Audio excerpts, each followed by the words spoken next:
doing? My name is Ayo and I am back again with another video.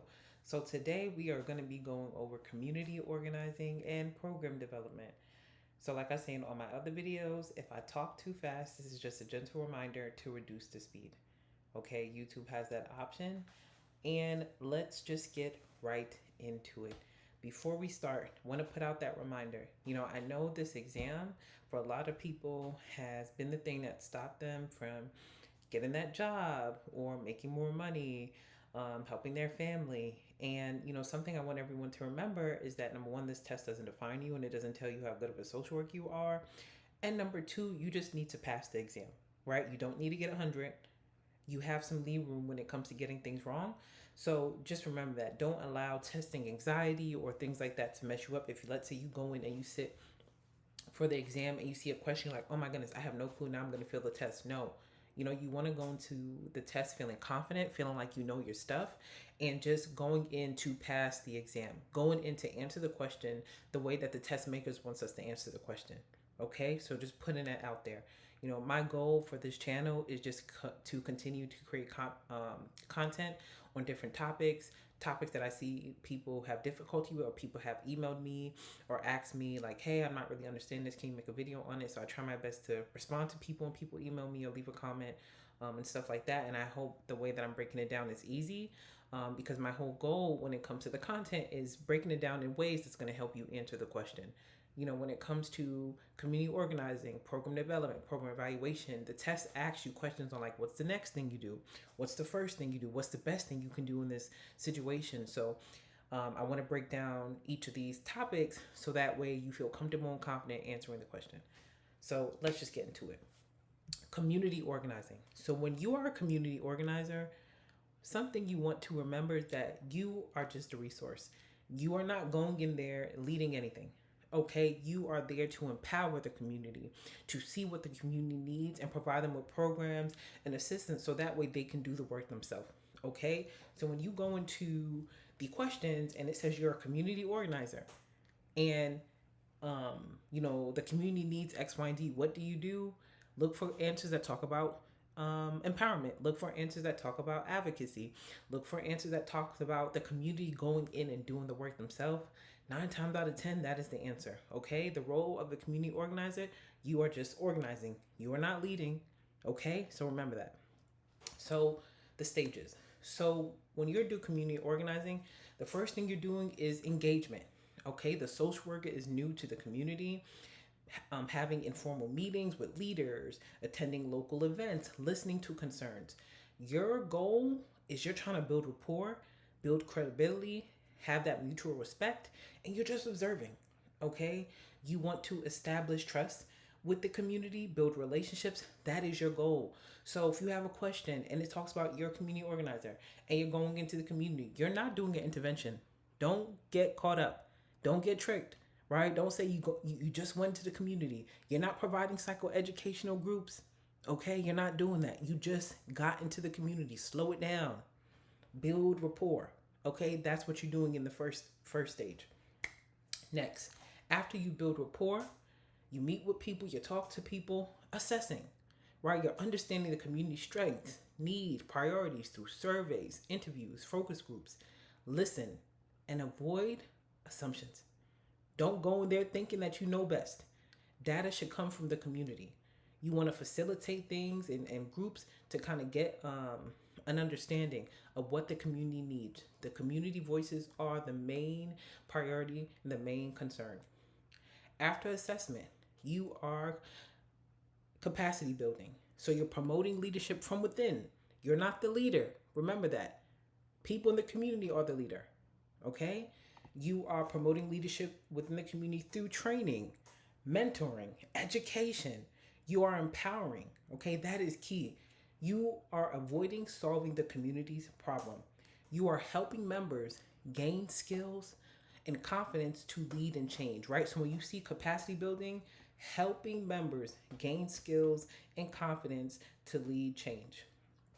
After capacity building, coalition building. So here's where you're connecting different groups, right? Connecting schools, clinics, faith groups, etc. You're bringing them together, right? Because they all align with the goal and they want to share resources. Okay, so this is where you are looking at change, seeing where collaboration can come and help. And so that's what coalition building is. So thinking about bringing these different people together that have the same goal and interest when it comes to the community. After you doing that, planning goes next. So here is where the community is creating goals and action steps. The social worker is a guide. The social worker is not the planner. Planning should reflect the community needs, not what the social worker thinks best. You're ensuring inclusive planning that reflects community defined priorities. After that, we are mobilizing. So you're implementing actions like advocacy and campaigns and events and services. Actions must reflect community direction and input. Um, yes, so just remember when you're mobilizing, support, logistics, advocacy, you're implementing while the community is at the center. Next is where advocacy will come in. So, like you may be advocating for policy change, prompting community to advocate for policy change, focusing on amplifying the community's voices, not speaking for them. So, you may equip them to go and advocate. You may maybe provide transportation so the community can go and advocate on behalf of their community. Here's where you're supporting grassroots efforts, access to policy decision making, stuff like that. And lastly is evaluation. So you're reviewing progress, adjusting, and ensuring long-term impacts. Evaluation is continuous. Planning for sustainability should happen early. Here's where you're promoting community ownership and long-term capacity to maintain outcomes. So things to remember as a community organizer, the social worker's role is to act as a facilitator, collaborator, and advocate. The goal is to empower the community to identify, plan, and lead its own change. The community holds the expertise, not you, not the social worker. Okay? So remember that. That is community organizing.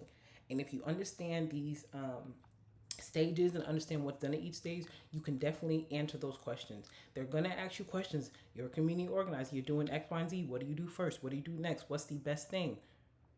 If you know this stuff, you know how to do it. You know how to answer the question. Okay, so next we have program development. So what comes first in program development? The needs assessment. In program development, you're gathering data, conducting interviews, or identifying service gaps. Always the first step. Do not try to go and do an intervention before you assess, okay? Here's where you're collecting accurate community-specific information to justify the need for the program. After that, goal setting. So this is a broad outcome statement like reducing homelessness or improving access to care. Goals should reflect the mission and the long-term impact.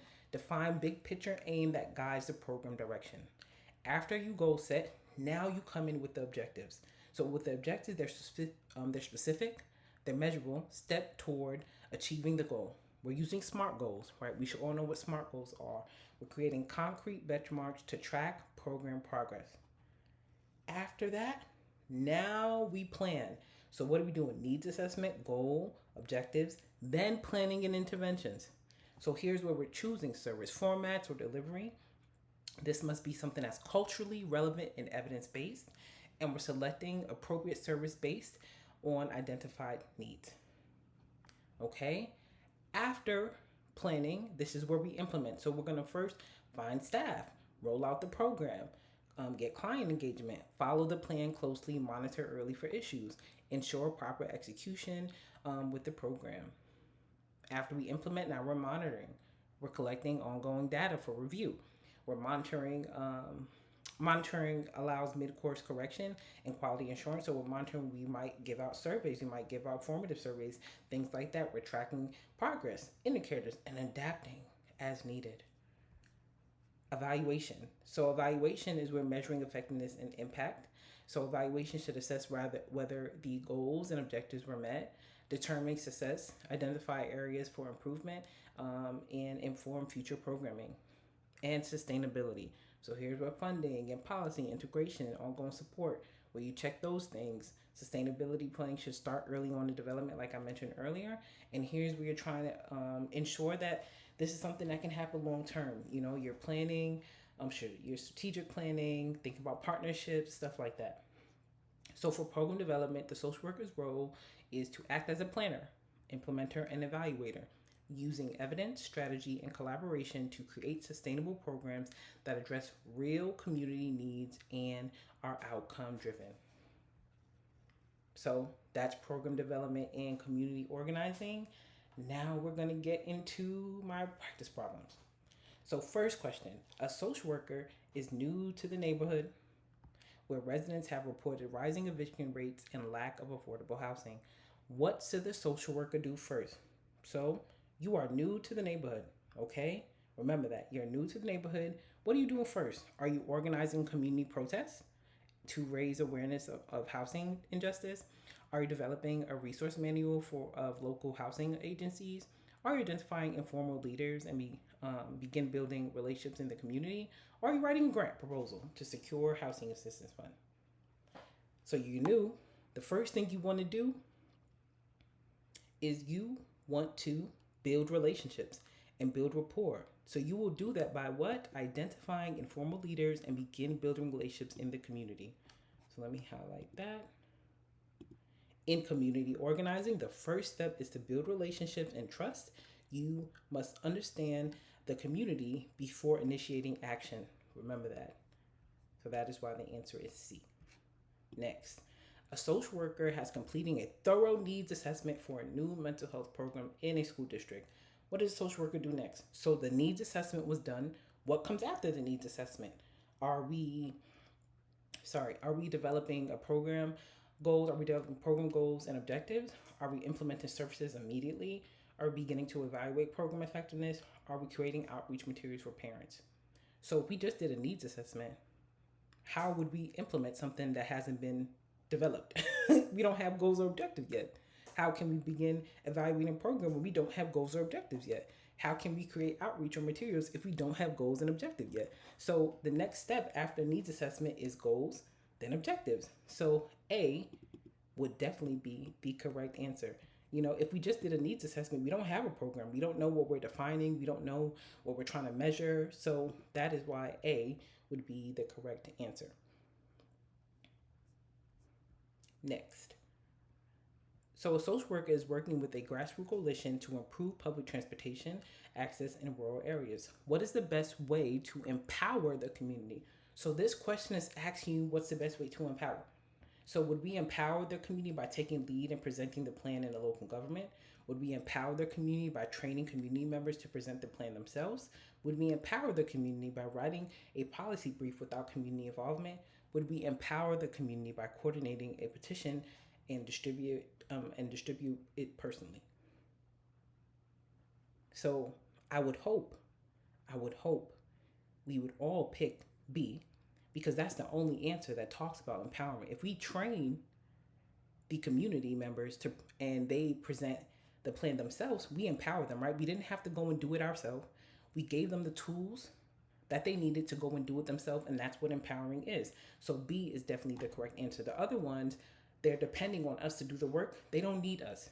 They can do without us. They may need tools and skills to get it done. We can give them those tools and skills and they can do it themselves. So B is the correct answer. And lastly, a social worker is hired to create a new after-school program for adolescents in a low-income neighborhood.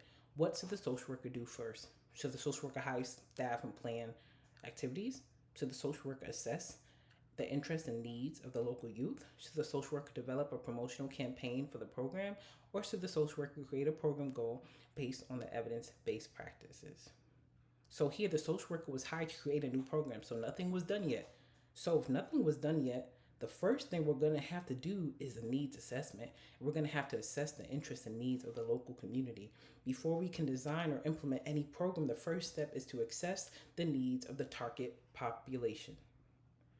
So the answer here would be B. So that's all I have for today. I hope this was helpful. Again, I wish you all the best of luck during your studying journey.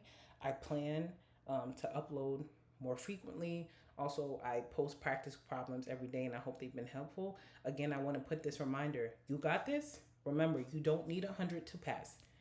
Just remember on how this test wants you to answer the questions answer it that way, and get it done. Okay? So if you have any questions, please send me an email or a comment, and I'll see you all real soon. Again, I wish you all the best of luck. See you all real soon.